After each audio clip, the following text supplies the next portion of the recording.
warahmatullahi wabarakatuh. Bismillahirrahmanirrahim. Alhamdulillahirabbil alamin. Allahumma shalli wa sallim ala sayyidina Muhammad wa ba'd. Yang saya hormati majelis waktu bimbing sama sekaligus fungsi. Yang saya hormati yang lain yang belum datang nanti sebelum menyusul utama ya fungsinya. Tidak lupa kawan-kawan di sini, terima kasih atas waktunya, atas kehadirannya. Mudah-mudahan panjenengan semua diberikan kesehatan dari batin. Amin. Amin. Hari ini kita akan melaksanakan sidang akhir skripsi atas nama Mbak Leli Imelda Meilani. Judulnya Sintesa hijau dan karakterisasi yang kompleks MN atau mangan 2 dengan ligan basa sif 2-metoksi 6 diazul 2-il ibinometilfenol. Langsung saja kita mulai dengan bacaan basmalah. Bismillahirrahmanirrahim. Dan diberi kelancaran dan kita semua, terutama yang ujian, diberikan ilmu yang manfaat dan barokah. Amin. Persilahkan untuk Mbak Leli presentasikan hasil skripsinya ya. Kemudian nanti tentu setelah itu akan kita lanjutkan tanya jawab ataupun diskusi ya, atau ada saran masukan dari penulis. Silakan Mbak Leli. Terima kasih Pak. Assalamualaikum warahmatullahi wabarakatuh. Waalaikumsalam. The Honorable Supervisor and Examiners of this examination. Good morning, Mr. Ahmad Hanafi. Good morning, Mr. Mukhlis Farudin. And good morning, Mr. Ahmad Gunaim Fasha. In this special occasion, I am Ali Melani. I would like to thank to the supervisor and examiners who have given me an opportunity to present about my thesis with the title Current Synthesis and Characterization of Schiff base of complex compound manganese 2 with Schiff base ligand 2-methoxy-6-thiazole 2-monomethyl-phenol.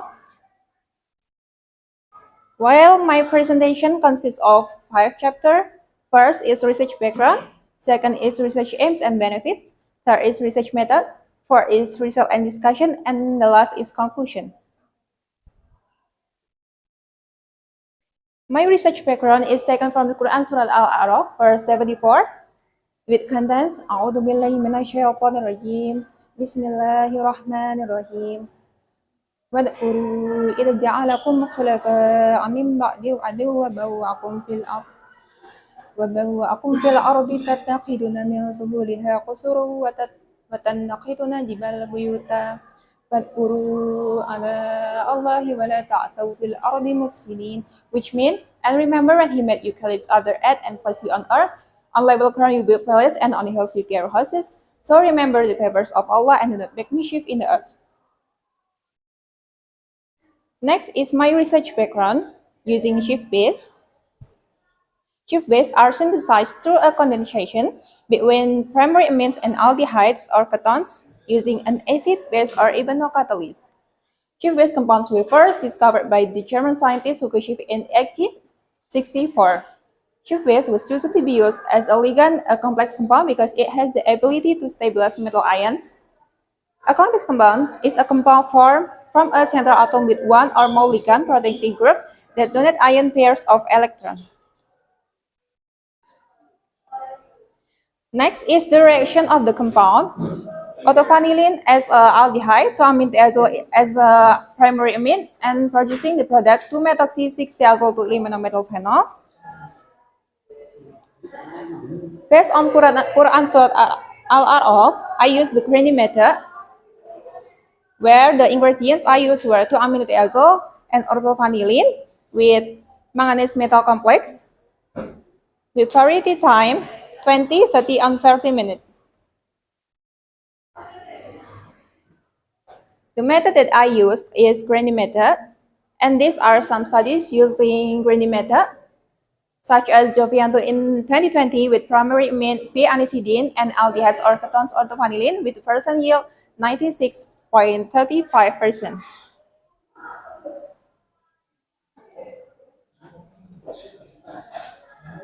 And this is the metal that I used is manganese metal. This is the research that using other metals in the synthesis of Schiff base, such as Borua in 2021 with title synthesis of vanadium complex with Schiff base salicylaldehyde and diethyltryramine with percent yield 98%.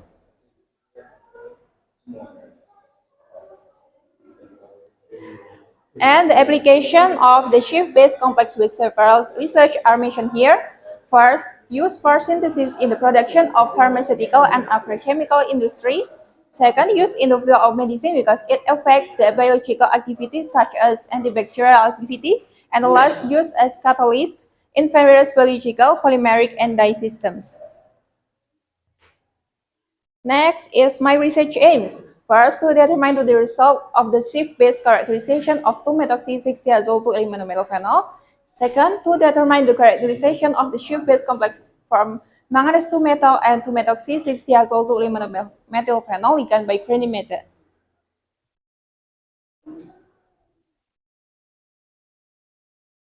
My research method consists of 5 chapters. First, synthesis of Schiff-base. Second is characterization. Third is synthesis of Schiff-base complex compound. Fourth is characterization, and the last is data analysis. The time needed for my research is from March to August, taking place at Organic Chemistry Laboratory, Department of Chemistry, Faculty of Science and Technology, the State Islamic University, Maulana Malik Ibrahim Malang. Second, in Faculty of Mathematics and Natural Science, Department of Chemistry, Gadjah Mada University, and last in Department of Chemistry, State University of Malang. Next is research method. First is synthesis of Schiff-base, which 1.15 grams of autovanillin, and then 0.77 grams of 2-amino-thiazole, crush it for 30 minutes and dry in the desiccator. Next is characterization of Schiff-base using melting point apparatus, solubility test, FTIR, and GCMS. The next step is synthesis of Schiff-base complex compound. First, which 0.197 grams of manganese 2 salt, and then 0.46 grams of ligand, crush it for 20, 30, and 40 minutes, and dry in the desiccator. Characterization of Schiff-base complex compound using melting point apparatus, UV-vis, FTIR, and analyzer and AAS. Next is result and discussion. From the table above with several observations, there are axes, color, weight, percent yield, and melting point. The axis of orthovanillin, 2-amino-thiazole, and the product is solid. The color of orthovanillin is white, the color of 2-amino-thiazole is brown, and the product is yellow. The weight of orthovanillin is 1.15, the weight of 2-amino-thiazole is 0.77, and the product is 1.72, with percent yield 99%. The melting point of orthovanillin is 83 Celsius. The melting point of 2-amino-thiazole is 91 until 93 Celsius, and the product is 111 until 113 Celsius. The result of the solubility test are shown in the figure above, where the product compound is insoluble in water and soluble in sodium hydroxide.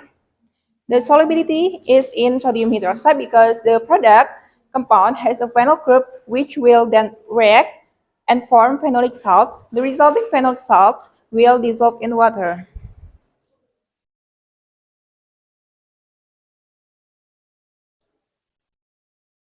Next is characterization result using FTIR.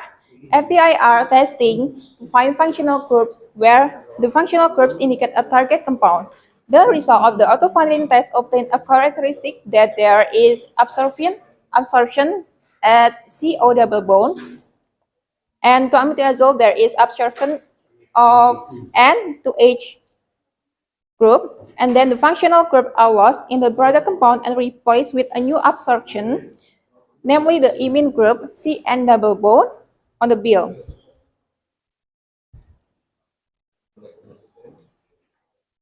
And then the characterization using EC, the result of the chromatogram obtained 3 peaks with different retention time, where for the first peak, with the retention time is 10, with purity 0.51%. The second is 19, with purity 0.54%. And the last is 39, with purity 98.95%. The appearance of the three peaks form the compound that has low to high boiling point.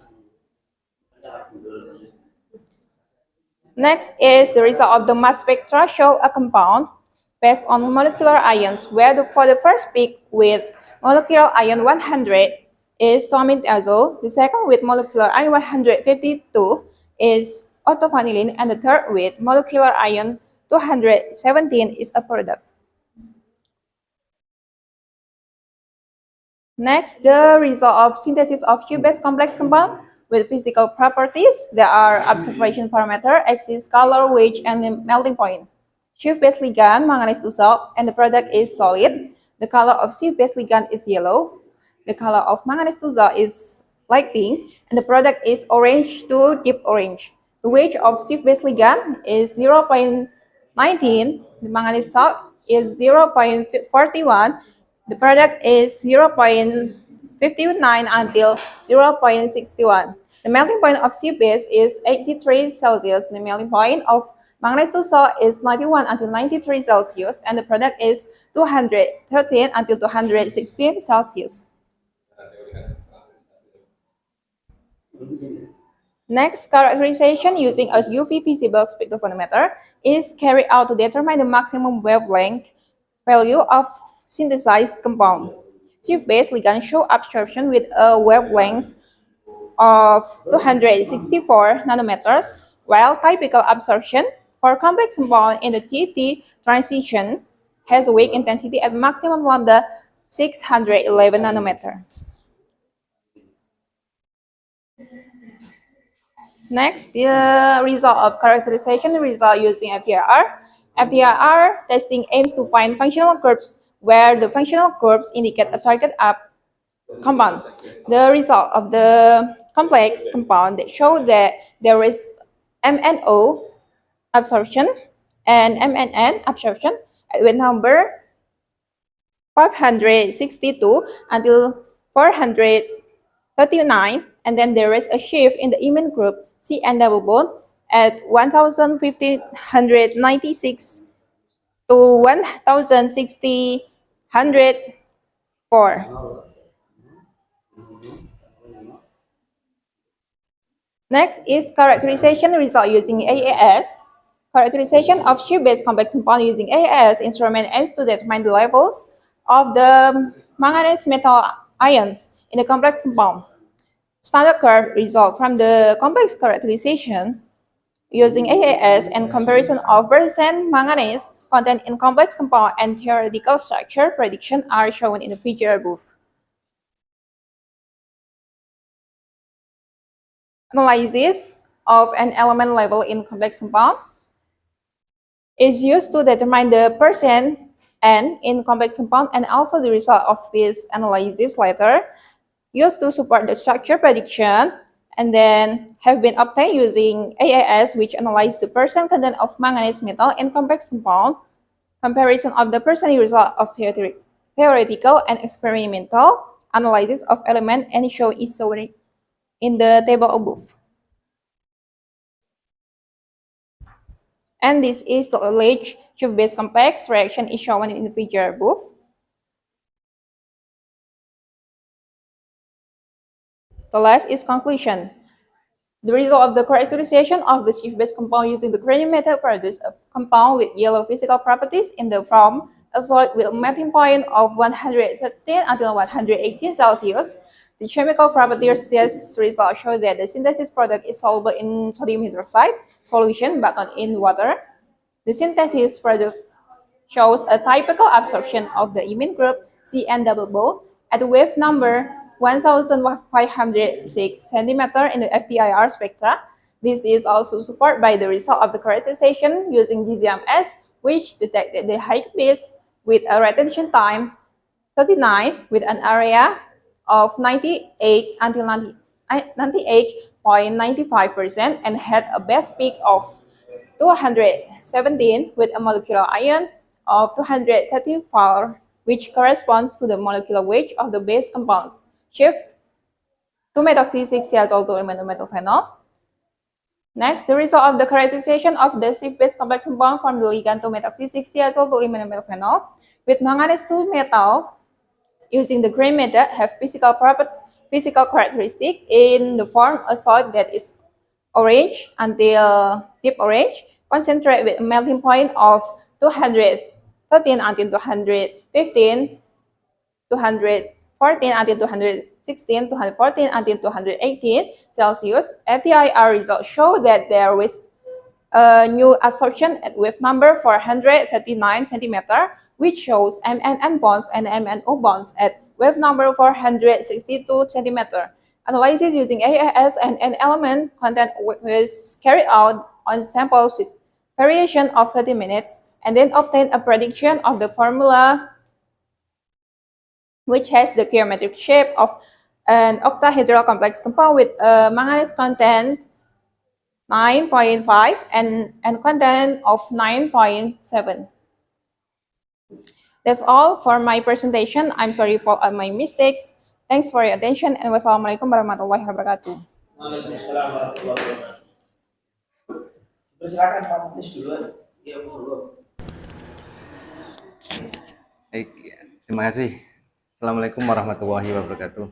Waalaikumsalam warahmatullahi wabarakatuh. Oke, saya ucapkan selamat sudah sampai ke tahap ini ya, Lely Imelda Mailani.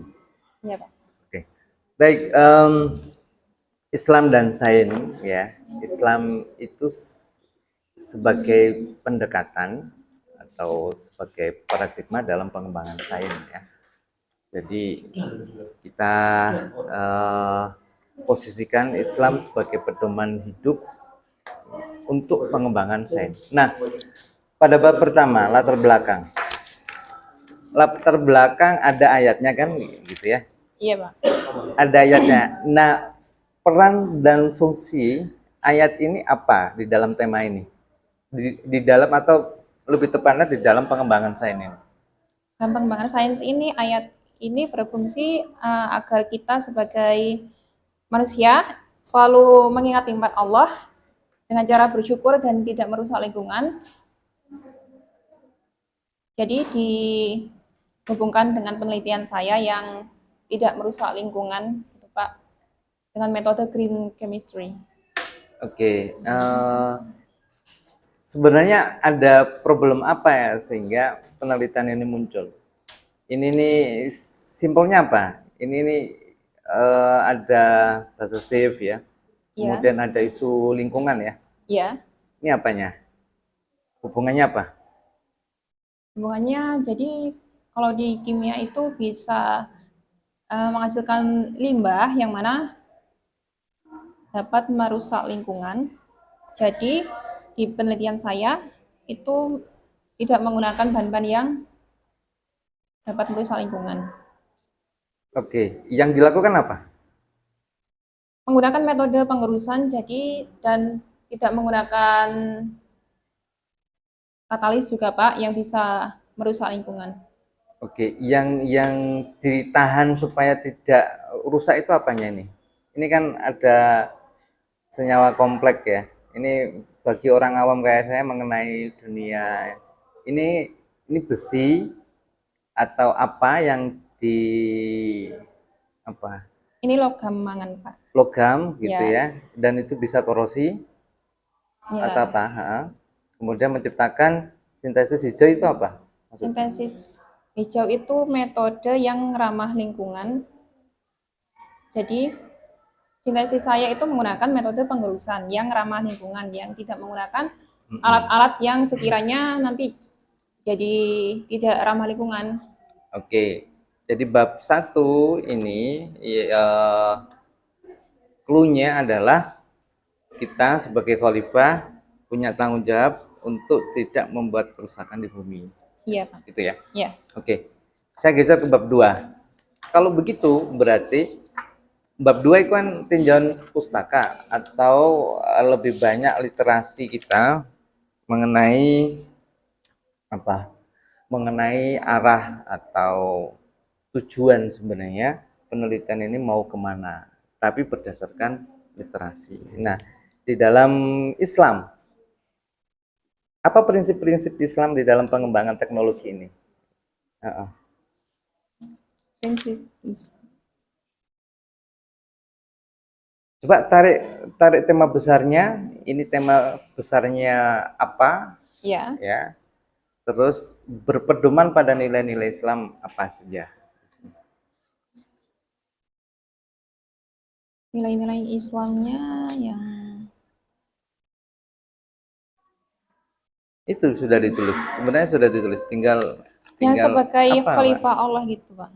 Oke, satu, literasinya adalah kita sebagai khalifah Allah bertugas untuk Menjaga kelestarian lingkungan lingkungan. di muka bumi. Oke, satu itu, ya. Ya, Satu. Nah, tema ini sebenarnya perlu diungkap kembali tentang fikih lingkungan. Menjaga lingkungan itu bagian dari lingkungan. iman, bagian dari ketakwaan. Itu ditaruh di bab 2 sebagai pedoman kita dalam pengembangan sains dan teknologi. Ya, Oke, terus bahasanya bukan mengeksploitasi ya, tetapi kita memanfaatkan SDA, sumber daya alam, ya, ya, Pak. secara proporsional. Iya. Karena berkelanjutan. Nah, itu nilainya ada di dalam Al-Qur'an, ternyata ada di dalam hadis. Makanya saya minta di sini ada fikih lingkungannya. Itu sehingga teknologi ini atau temuan penelitian ini akan membangun kesadaran kita sebagai khalifah. Kan begitu ya? Iya, Pak. Yang berikutnya, yang ketiga, ada prinsip-prinsip sainsnya, prinsip-prinsip Islam sains. Pertama, alam itu seimbang. Kemudian alam ini berkelanjutan dan seterusnya, sehingga kita perlu penelitian ini untuk dimunculkan. Nah, korosi itu, ini kan tentang logam ya. Apakah bisa kita gini? Korosi itu sunatullah atau tidak? Gimana, Pak? Korosi, Iya. ini kan tentang logam ya. Iya. Logam-logam fisik itu ya. Iya. Bisa nggak kita mempertahankan awet selamanya, abadilah gitu ya? Nggak bisa, Pak. Nggak bisa. Ya. Berarti kerusakan ini itu bagian siklus alam ya. Iya. Siklus alam, Pak. Oke. Artinya apa? Artinya Artinya yang kita lakukan ini apa sebenarnya? Melawan takdir alam atau melawan kekuatan alam? Iya kan gitu. Iya. Rekayasa ini jangan-jangan kita melakukan rekayasa ini malah merusak lingkungan. Makanya di bab 2 ini dikasih prinsip-prinsip sains Islam ya. Jadi pengembangan sains dan teknologi berdasarkan Islam. Jadi perspektifnya tetap berpedoman kepada nilai-nilai Islam. Nah, kesimpulannya nanti korosi itu bagian siklus alam atau bagian sunatullah. Nah, clue-nya nanti ditaruh di bab 4. Kesimpulannya, jadi bisa kita mempertahankan itu hanya sekedar untuk mempertahankan waktu dalam jangka waktu tertentu untuk kebermanfaatan. Karena kita tidak mungkin mempertahankan selamanya. Iya, Pak. Gedung ini misalkan tidak ada yang menghuni, misalkan 30 tahun kosong, dia akan diambil alih oleh alam, roboh sendiri. Iya.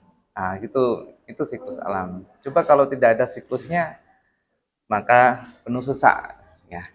Jadi clue-nya seperti itu. Oke. Ya. Iya, Pak. Nah, terus bab 4. Apa hikmah di balik penelitian ini?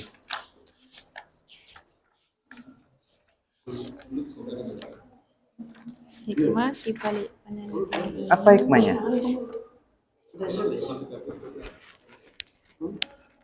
Hikmah itu berarti topik penelitian ini secara umum itu tentang apa?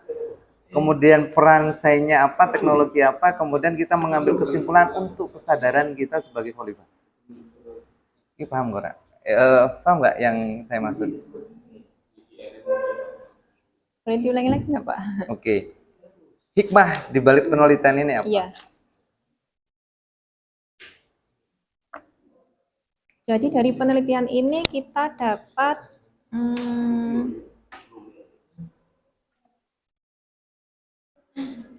mengetahui aktivitas mana yang merupakan perbuatan benar terhadap lingkungan. Oke. Terus juga dapat berpikir dan lebih menjaga lingkungan. Oke. Selain itu juga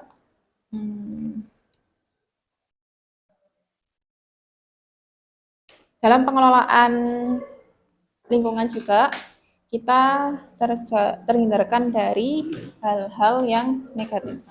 Oke. Katakanlah itu hikmah kita berakhlak ya. Berakhlak terhadap alam ya. Secara ketauhidan, tauhid kan kita ada itu ada tasawuf ya. Jadi sebenarnya ada istilah tasawuf dan sains gitu. Jadi kesadaran ke arah sana. Coba kan dapat mata kuliah tasawuf ya, teosofi. Nah, kalau digabung dengan sains gimana ini?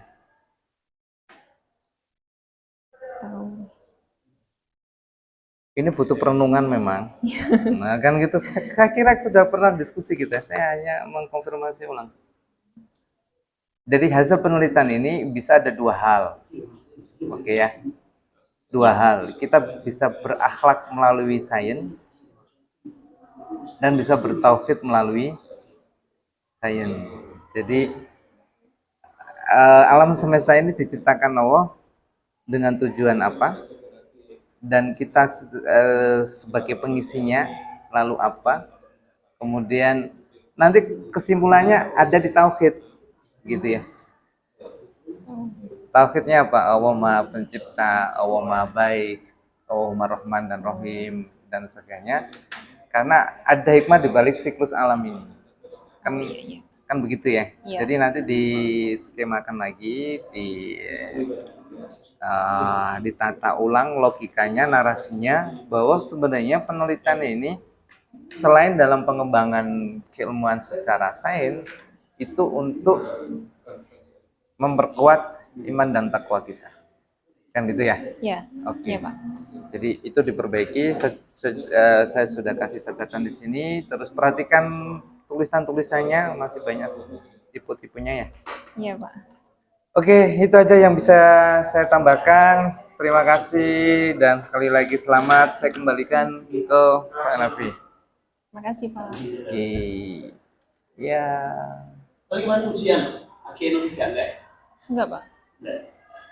Gua mana enggak kan? Ini. Terus ujian kan? Mau ujian lagi?